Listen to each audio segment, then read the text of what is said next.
Hello everyone, and welcome back to another episode of Fun Friday Ideas with me, Susan, your speech language pathologist. Today what we're going to get into is how to take your child's two-dimensional works of art and turn them into three-dimensional stories. By allowing your kids to free draw and then cut it up and make it three-dimensional, you're going to help their stories and their plot lines and their imagination literally come to life.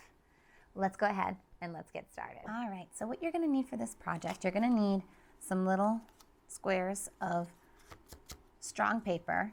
I have just regular drawing paper for this one, but I recommend using something that's pretty thick, like a cardstock, to really give it some durability. So after your kids have finished drawing their drawing, go ahead, take some scissors and cut out the different characters.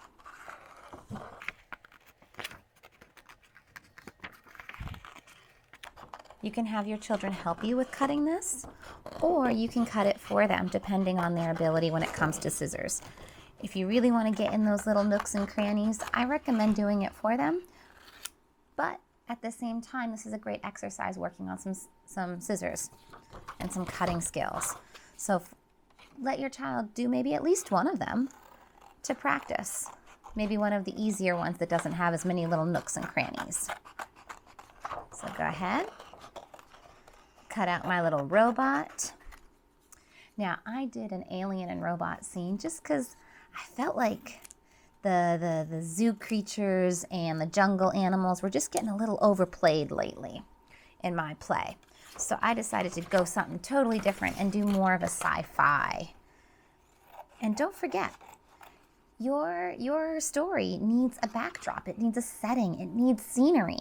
So go ahead and make sure that you have some pictures of trees or mountains or different areas for the characters to hide behind and climb up to really let us know where this story takes place.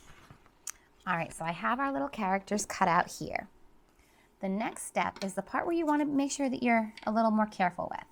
So we're going to go ahead and we're going to take one of our squares. We're going to take one of our squares. We're going to take one of our characters and line the bottom crease up because you want this cut to be an equal size for each piece. So that way they fit together well. So go ahead, make a little line in there. So that way you have a cut about in the middle. And then go ahead and fit them together and kind of bend it a little bit. There we go.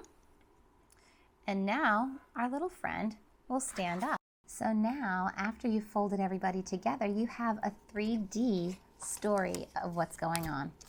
I really like, there's a book available called Doodles for Zoodles.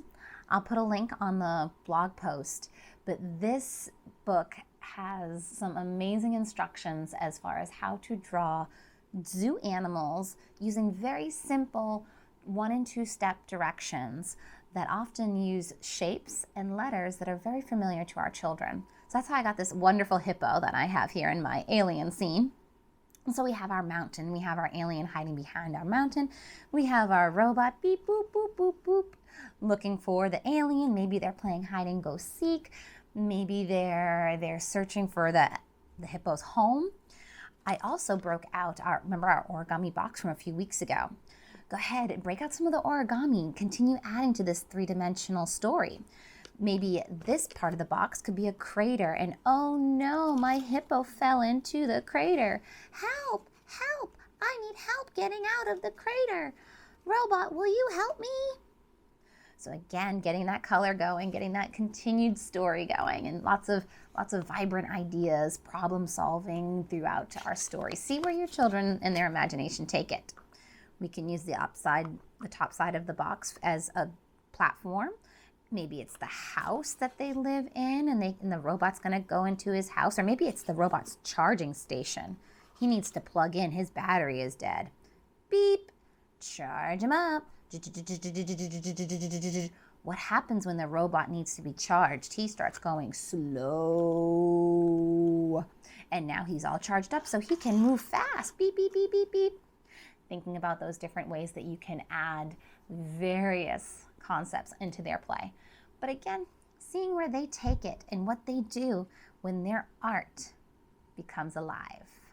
All right, so I'd love to see some videos of your amazing stories, or even just some pictures of what your children are creating. Go ahead, send them to me or post them in the comments below and let me know how your child's masterpieces came alive.